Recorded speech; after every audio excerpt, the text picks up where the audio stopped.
ଏଠି ବି ସିଲ୍ ଅଛି। ସିଲ୍ଟାକୁ ଚିରିକି ୟୁଜ୍ କରିବା। ୟୁଜ୍ କଲା ପରେ ତାପରେ ୟୁଜ୍ ହେଲା ପରେ ମୁଁ ଷ୍ଟେଟମେଣ୍ଟ ଦେବି କ'ଣ କେମିତି,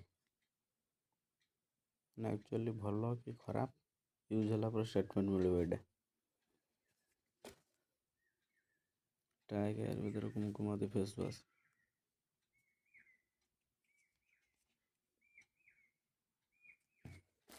ଆୟୁର୍ବେଦ ମାନେ ପୁରା ସେଫ୍।